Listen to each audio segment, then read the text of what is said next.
Shalom, perkenalkan nama saya Grace dengan miring 1020229345 kelas A penelitian tindakan kelas. Jadi pada video kali ini saya akan membahas tentang apa itu analisis interpretasi data dalam penelitian tindakan kelas atau biasa disebut sebagai PTK.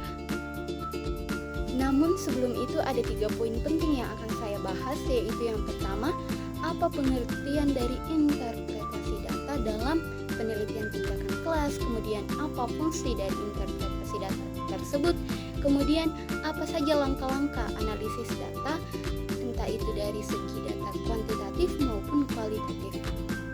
Jadi simak terus videonya ya teman-teman.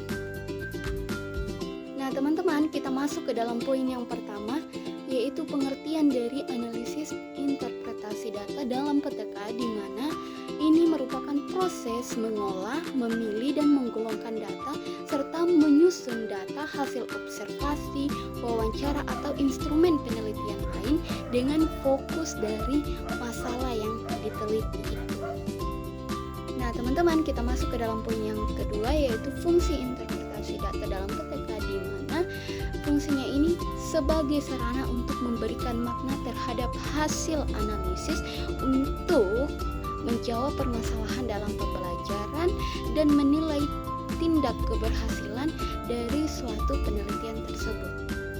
Nah, sekarang teman-teman kita masuk ke dalam poin yang ketiga, yaitu langkah-langkah analisis data penelitian kualitatif.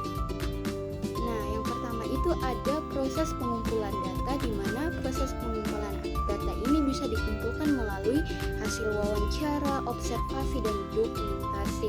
Kemudian yang kedua ada reduksi data, di mana data yang dikumpulkan kemudian dipilah untuk mendapatkan data yang relevan dengan penelitian kita. Kemudian yang ketiga ada proses mengenal data atau memahami data secara mendalam. Kemudian selanjutnya ada pengkodean data. Kemudian ada identifikasi pola dan tema, mengumpulkan kode menjadi tema yang lebih luas berdasarkan pengumpulan data yang telah kita temukan tadi. Kemudian ada interpretasi data, dan yang terakhir ada penyajian laporan. Nah selanjutnya teman-teman, kita lihat dari segi pengumpulan data kuantitatif, di mana yang pertama itu ada proses pengumpulan data dengan menggunakan instrumen yang valid seperti kuesioner atau eksperimen dan juga survei. Nah, kemudian ada proses menyusun atau pembersih data, di mana data yang dikumpulkan atau disusun dalam bentuk tabel ini teman-teman, kemudian dilakukan pembersihan data untuk menghilangkan data yang duplikat atau tidak valid. Kemudian yang ketiga ada transformasi data, di mana data mentah itu diubah menjadi format yang tidak sesuai untuk dianalisis. Kemudian yang ketiga ada analisis deskriptif, di mana itu proses melakukan perhitungan data statistik dan visualisasi data menggunakan grafik teman-teman.